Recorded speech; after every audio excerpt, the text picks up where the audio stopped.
I'm gonna make this video very simple and easy to understand because I believe that this is a little bit of a more serious topic that people need to hear. A lot of times on YouTube, you'll see these videos where you'll just get a lot of, details and a lot of things that'll happen in the video that to get your attention. That is not my intention in this video.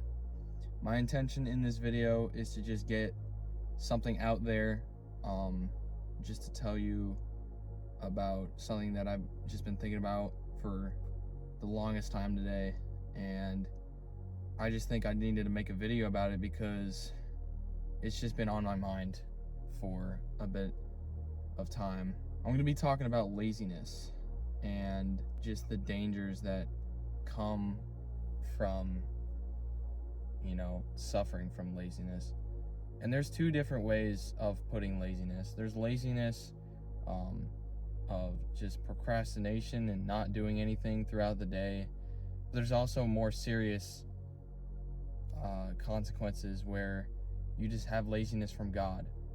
And one of the most dangerous and just, it's a sin that not a lot of people just even care about, because it's not really looked at. It's almost like it's respected in a way where it's not something you need to worry about in your life. But I think it's really important to understand your laziness because it is the result of how you spend your time and your relationship with God. If your relationship with God is good, then you will keep on working on that relationship. And the laziness that comes from our everyday lives, like when we're on our phones every day, that is something that is, our phone is just one of the most dangerous, things that we have in our lives. I think it's something that we need to understand is how we spend our time throughout the day. If we spend our time through prayer and reading the Bible throughout certain parts of the day, that's important. But another thing that's important is to understand how much time do you really spend being lazy throughout the day, because that really determines your relationships with other people. And laziness is not just being lazy and not doing, not being productive. Laziness can also be drifting away from your relationships. And I think one of the most important things to understand is don't respect laziness. Laziness is deceptive. It is a very easy manipulator in your mind. It'll manipulate you in so many ways that are just hard to cut. Like, you won't be able to understand how dangerous laziness really is in your life, because it's something that we just, in this day and age, we have these problems where we're just on our phones all the time, and we need our phones every single moment of the day, because that is the main thing. We use phones and electronics in our everyday lives because it is just so handy. I mean, it can be handy at times. It can also be something that we're used to. So obviously I'm not saying like if you're on your phone like for a productive reason, that's not a problem. But if we're on our phones, 6, 7, 8 hours a day, and that's not really productive, I mean, that can have some serious consequences in your life. One of the problems that I'm having nowadays is I'm just on my phone, and even if there is, a motivational video going on, it's really, really easy to just scroll away from that video because it doesn't really give that much dopamine out of it. It's more of just like a video that kind of, okay, I see, yep, I should be doing this.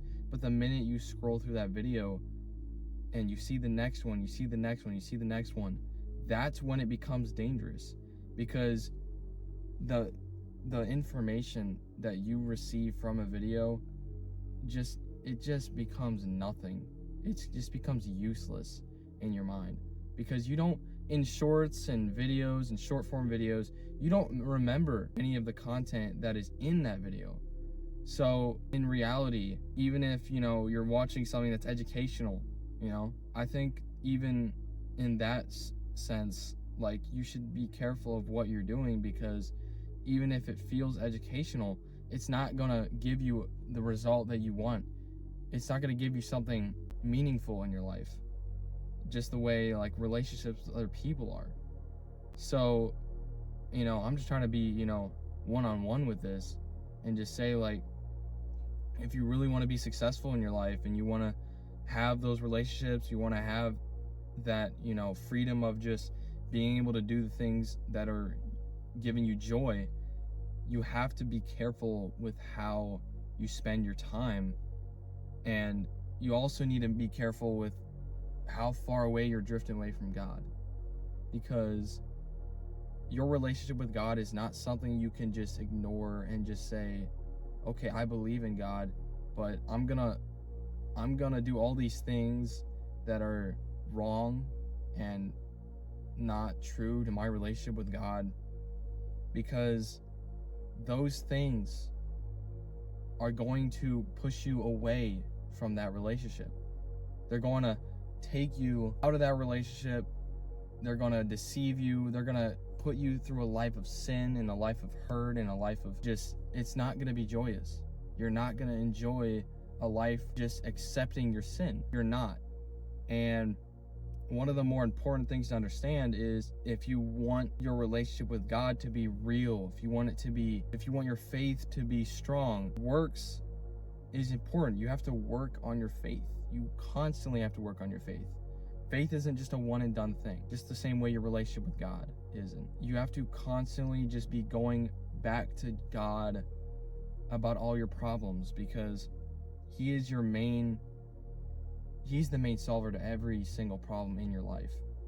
I mean, if I've ever encountered a problem in my life and I didn't go to God for it,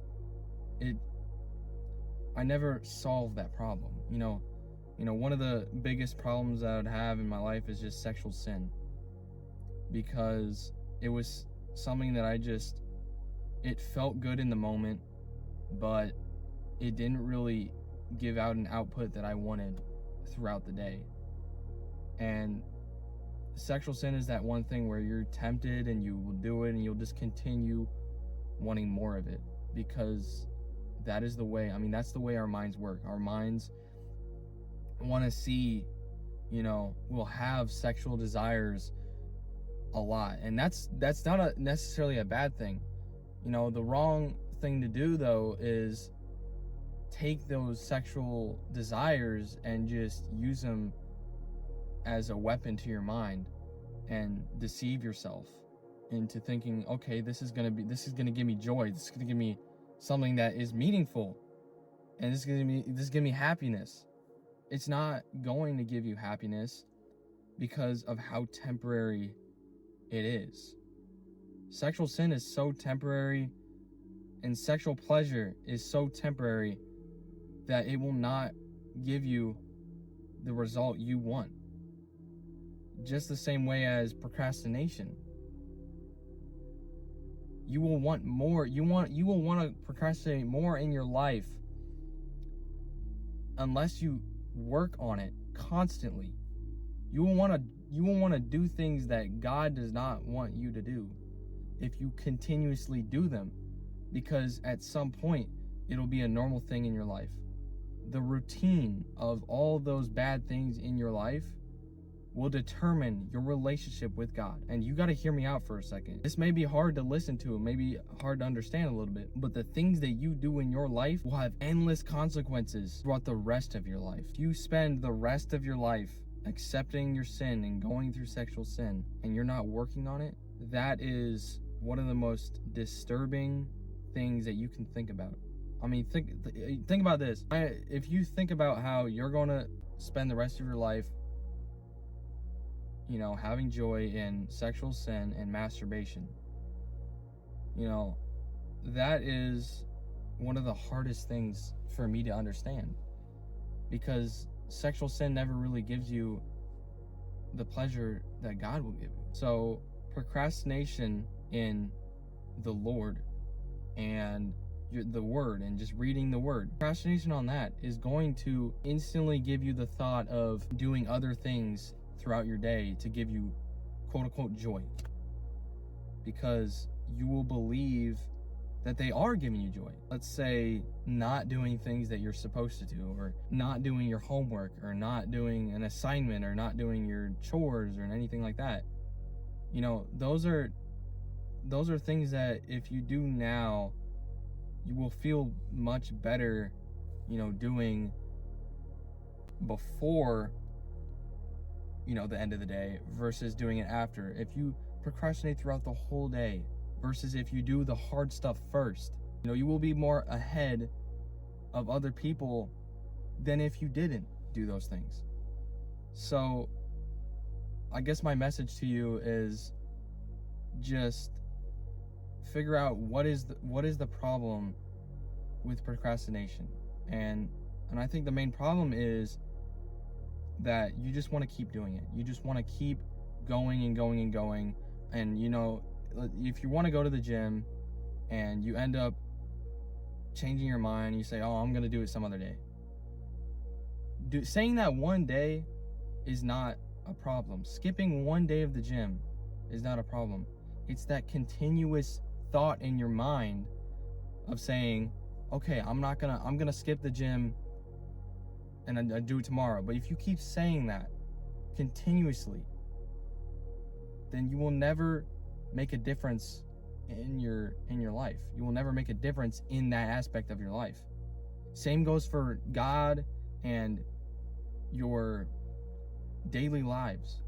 You will not make a difference in your daily lives if you say that you're going to do something tomorrow, because today is the right day to do it. And you know that in your mind, and you want to do it, but your other side of your mind is saying, no, I don't want to do this. I want to relax. I want to be lazy, and I want to do all these things that aren't productive. Because once you've gone through that thing so many times, it just becomes the most normal thing to do. You know, you're going to wake up and you're just going to be on your phone the minute you wake up, because if that's something you do every day, then you're going to do it every day. If you go to the gym every day, the first thing that's going to come to your mind is, okay, I got to figure out what time I want to go to the gym, because you've been doing it every day. So you'll see that if you continuously start to, you know, have that discipline and have that motivation to start doing something, and you start putting that into your routine, then you won't need to have a checklist. You won't need to, you know, it won't even be something you'll have to think about throughout the day. You'll just have it in your schedule. You'll have it in your mind. You'll feel joy knowing that you were able to do something productive, and that's problem solved. Now, the issue is, this is something that's not easy, and you know, 99% of the people are not going to be willing to make a difference like that. I think one of the things you can do is start small with your goals. You want to do, like, if you want to start reading a book, start maybe like doing like 10-15 minutes a day, and then increase that over time. You want to start going to the gym, start doing that once a week, and then just increase that over time. You know, something small that is not going to get you burnt out and you're not going to be fully drained from, but at the same time, you're going to start to develop that ability to say yes to things. That is one of the most powerful things that you can do in this day and age. I hope this made a difference in your life. I hope this made a difference in what you're going to do today, or whatever you're going to do this week. But yeah, that's about all I got.